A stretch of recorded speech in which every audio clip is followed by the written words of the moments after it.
మామ last 2 days నుంచి ఒక స్టాక్ గురించి డిస్కస్ చేస్తున్నా కదా, అది ఇదే స్టాక్ మామ, యాపిల్. ఈ యాపిల్ అనేది మనకి ఒక AI related company. Okay, so అవేవో ఇక్కడ మనకి ఐటీ స్టాక్స్ ఇప్పుడు బూమ్లు ఉన్నాయి. సో ఈ స్టాక్ కూడా మనకు పైకి వెళ్ళే ఛాన్సెస్ చాలా ఉన్నాయి మామ. అండ్ ఈ యాపిల్ ఇక్కడ చూసుకుంటే ఈ వీక్లీ టైం ఫ్రేమ్ మామ ఇది.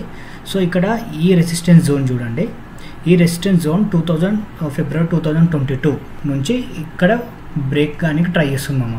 ఒకవేళ ఇది గిట్ట బ్రేక్ అయిందనుకో మనకి ఫస్ట్ టార్గెట్ ఇది ఉంటుంది, ఒక 10% మూవ్ ఉంది ఇక్కడ. ఇది గిట్ట బ్రేక్ అయితే ఇంకా నెక్స్ట్ 20% మూవ్ అయితే మనం గ్యారెంటీగా చూడొచ్చు మామ. అండ్ ఇక్కడ మనం 1 day టైం ఫ్రేమ్లో చూసుకుందాము. 1 day టైం ఫ్రేమ్లో చూసుకుంటే ఇక్కడ మనకి ఈ జోన్ ఇక్కడ కన్సాలిడేట్ అవుతుంది. ఎప్పుడైతే ఈ ఐ బ్రేక్ అవుతుందో, ఓకే, ఈ ఐ బ్రేక్ అవుతుందో మనం అక్కడ బై ఇనిషియేట్ చేసుకోవచ్చు మామ. అండ్ ఇది నా స్టాక్ రికమెండేషన్ కాదు, జస్ట్ నా అనాలిసిస్ ప్రొవైడ్ చేస్తున్నాను మామ. దెన్ మీ ఇష్టం ఇక. సో ఇదైతే మంచి ఒక సిమెట్రికల్ ట్రయాంగిల్ ప్యాటర్న్ అయితే ఫామ్ అయింది. మనకు 20-30% మూవ్ అయితే చూడొచ్చు. బట్ మనం ఒక 2 to 3 months హోల్డ్ చేసినాం అనుకో 20-30% ఈజీగా వచ్చేస్తుంది మామ, గ్యారంటీగా. అండ్ ఇక్కడ ఇప్పుడు ఇంకొకటి చూసుకుంటే ఈ ఎఫ్ఐఎస్ హోల్డింగ్స్ కూడా 9% నుంచి 14% ఇంక్రీజ్ చేసిన స్టేక్ అయితే. అండ్ డిఐఎస్ కూడా 11% నుంచి 14% ఇంక్రీజ్ చేసిన స్టేక్. సో ఇక్కడ మనకి పొటెన్షియల్ అనేది గట్టిగా అనిపిస్తుంది మామ ఈ స్టాక్లో.